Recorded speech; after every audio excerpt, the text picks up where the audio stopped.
Estamos de volta com o Gazeta Entrevista aqui em Rio Branco, 1h34.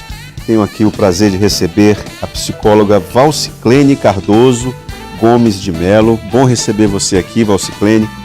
Bom, os assuntos que nós vamos conversar aqui, quem está nos assistindo tem muitas dúvidas, né? A respeito de ansiedade, a respeito de depressão e talvez em consequência disso, crise do pânico, etc. Bom, primeiro eu vou fazer uma pergunta que uma amiga me enviou, porque talvez seja a dúvida de muita gente. Bom, primeiro, a necessidade de se procurar um profissional capacitado, um profissional adequado para tratar dessas doenças. Isso aí me parece que é uma situação básica. Agora, teve uma pergunta que ela fez que me deixou intrigado. Às vezes você tem numa família duas pessoas. Uma delas é mais carrancuda, que vai mais para cima, uma pessoa mais impulsiva, mais proativa. E outra você vê que é uma pessoa mais sensível, que não, ela reage de uma maneira talvez mais lenta. Essa pessoa, essa segunda, ela tem uma tendência maior a ser depressiva? Uma pessoa mais sensível?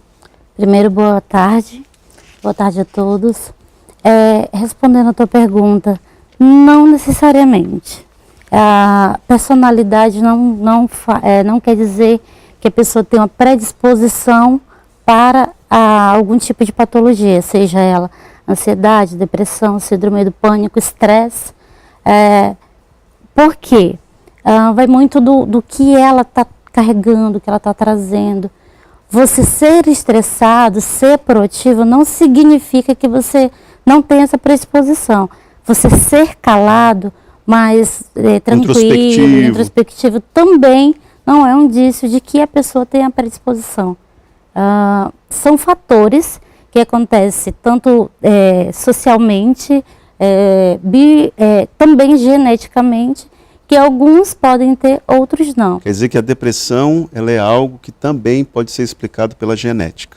Também. Bom, alguns estudos hoje formalizam que existe a possibilidade de também ser genético. Bom, então eu tenho uma pessoa que a dúvida maior, o senso comum é o seguinte: depressão se relaciona diretamente com tristeza. Não. Agora, mas também é possível perceber uma pessoa alegre e depressiva? Com certeza. É mesmo? É? Várias pessoas que sorriem, são brincalhonas, na realidade, ela pode estar escondendo uma tristeza muito grande. Chamamos isso dentro da psicologia de defesa. Ela tem uma estrutura para ela conseguir continuar a trabalhar e outras coisas. Ela é uma pessoa super extrovertida, brincalhona, faz todo mundo rir. E, no entanto, ela esconde uma tristeza muito grande dentro dela. Essas pessoas, essa personalidade é um pouco mais difícil de identificar, mas acontece. Porque normalmente, como eu falei, é um senso comum. Uhum. Nós que não entendemos os detalhes dos problemas, associamos diretamente a tristeza, uma espécie de melancolia, com depressão. E não tem a ver, né? Uma coisa é estar triste por um motivo específico, e a outra coisa, como dizem normalmente, é uma dor na alma, né? Que essa dor na alma que é uma desgraça, que a pessoa não sabe como reagir. Então é isso que talvez a gente fica sem saber o que fazer. Justamente esse é o problema, um dos maiores problemas. Já aconteceu aqui mesmo em Rio Branco, um adolescente, acredito eu, que tinha 13, 14 anos, que as pessoas ficaram surpresas, porque ele era um pré-adolescente feliz, brincalhão, e, no entanto, cometeu suicídio. Como falei, é mais difícil de identificar, porque essa pessoa expressa felicidade, expressa alegria, mas a dor que ela carrega dentro dela, ela simplesmente esconde. traz essa felicidade para que as pessoas não percebam. E aí nesse universo nesse cenário que nós estamos atualmente, de redes sociais, isso é uma pimenta a mais, né? Porque a pessoa fica tirando selfie, fica mostrando sorriso, ou então junto com o parceiro ali, com o namorado, com o marido, defendendo uma imagem que na verdade não é a real. Isso é bem mais comum do que a gente imagina.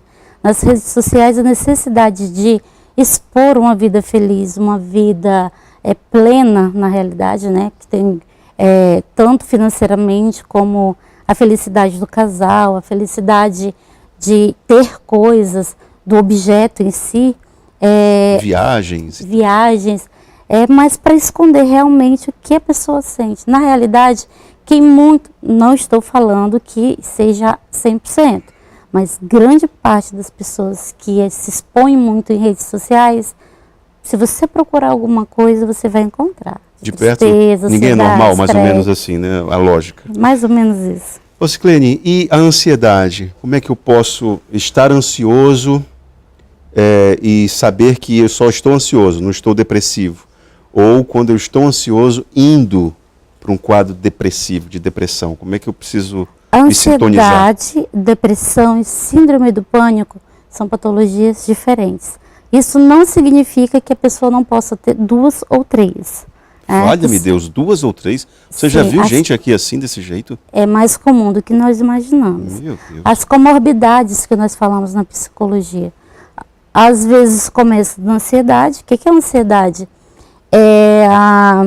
A pessoa começa a pensar naquilo que às vezes nem existe possibilidade de acontecer. Estou aqui, eu imagino que um avião possa cair a qualquer momento aqui. A possibilidade é muito baixa, né? Então ela fica fantasiando uma situação que minimamente pode acontecer. E isso causa tristeza, causa muita tristeza. E ela não consegue dormir. Muitas das vezes ela está ali, mas ela não consegue se concentrar, o que pode ocasionar também a depressão. Por ela não conseguir se conter e as pessoas não entender, porque assim, se a pessoa quebra uma perna, a outra está vendo que ela quebrou a perna, precisa de ajuda, precisa estar em casa, precisa de medicação. Mas quando a pessoa sofre de ansiedade ou depressão, ou mesmo síndrome do pânico, o que as pessoas falam? Levanta dessa cama, tu precisa sair daí, tu precisa ter força. Se fosse fácil, ela não estava lá. Então, deixa de frescura, tem essa coisa também, né? O preconceito acaba fazendo com que a pessoa entre em mais comorbidades e ficando pior. Por quê? Não dá para ver. É até entendível, dá para entender. Por quê? Porque não dá para ver. É algo que realmente, como assim? Eu não sinto, por que ela vai sentir? Eu sou da mesma família, por que ela... Eu vivi a mesma coisa, às vezes até penso, eu sofri mais. Por que ela está dessa forma? Se eu sofri mais que ela, né? Se eu não sinto, como é que o outro vai sentir? E o preconceito acaba fazendo com que as pessoas caiam mais ainda nessa questão depressiva, o medo de sair de casa, que é a síndrome do pânico, que acaba dando ataque cardíaco. É uma dor psicológica, mas que o corpo sente. Não, essa síndrome do pânico, a pessoa fica, parece querendo se esconder, né? Atrás das portas e não quer muita conversa. E não só isso, na realidade ela tem o medo de ter uma crise também, porque é incontrolável. É o medo do medo. O medo do medo. Pessoas sentem ataque cardíaco, dor no braço, acha que está tendo um AVC, é como se fosse a alma saindo do corpo. É uma situação muito difícil. Ciclene, para terminar a nossa conversa, já tem algumas declarações aqui de pessoas se declarando com crises de ansiedade, procurou o médico, foi diagnosticado síndrome do pânico, a pessoa precisa de ajuda, diz que está sempre irritada. Falando que, Itan, boa tarde, conheço um adolescente que ao descobrir que seus pais estavam prestes a se separar, passou a desenvolver tristeza e desenvolver gastrite. Aí como que se pode resolver uma situação, essa situação? A Neide de Assis Brasil pergunta. Então, fatores externos, como aqui no caso a separação dos pais, provocou uma reação psicológica e até fisiológica aqui que a moça teve gastrite. Aproveitando a pergunta da Neide, eu lhe pergunto o seguinte, para terminar a nossa conversa. tem como a gente se precaver disso? Assim, uma pessoa que, por enquanto, ainda não começou a pegar no pesado, nem na questão financeira, nem na questão sentimental e afetiva, que ainda está verde, como é que ela pode se precaver disso? Tem várias formas. Por exemplo, atividade física, uma boa alimentação, você começar a controlar a respiração, porque a maioria das pessoas nem respiram direito. Então, o respirar também te acalma. Uma vida mais... mas Val, eu trabalho muito, minha vida é muito corrida. Você precisa parar um pouco. A atividade física é essencial. Mas eu não estou falando de atividade física para o corpo perfeito. A atividade física para que as tuas energias melhorem, para que o teu sono melhore. Tentar dormir mais. E tem coisas que... tem determinadas correrias do dia a dia, para você até ganhar melhor, muitas pessoas, né? Trabalham muito para ganhar melhor, mas tem que tirar um tempo, não tem jeito. Ou sábado, ou domingo, para ter aquele momento familiar. E isso vai ajudar bastante para que as pessoas não venham adquirir essa doença. Leitura também. Um tempo para você, na verdade, né? E assim, sempre fazer alguma coisa que gosta, de preferência semanalmente. Eu gostaria só de ressaltar uma coisa. Quando você entra na patologia... Na patologia, na doença em si mesmo. Tá doente, lascou. Porque nós também trabalhamos com autoconhecimento. Mas quando você entra na patologia, já existe a necessidade da medicação, que é o psiquiatra que passa, e o acompanhamento psicológico. Por quê? Só o remédio em si, ele vai conter naquele momento. Parou, volta tudo. Então é a associação entre o remédio e o tratamento psicológico. Porque dentro da psicologia que ele vai tratar de várias coisas que ele nunca falou. E falar, não estou falando para brigarem, mas o falar, você precisa falar dos teus sentimentos, das tuas emoções e conhecer as emoções. Que você se conhecendo, você tem como controlar. Dá uma descarregada, né? Não deixar a coisa presa, porque a coisa presa não ajuda ninguém. Ninguém. Ciclane, obrigado pela sua participação aqui, acho que foi esclarecedora, claro que ainda tem muitas dúvidas. Outras vezes você virá e a gente continua essa conversa, tá bom? Obrigada. Bom, o Gazeta Entrevista volta já já falando de beleza, porque é necessário beleza, né? Então vamos ver daqui a pouquinho no terceiro bloco do Gazeta Entrevista de hoje.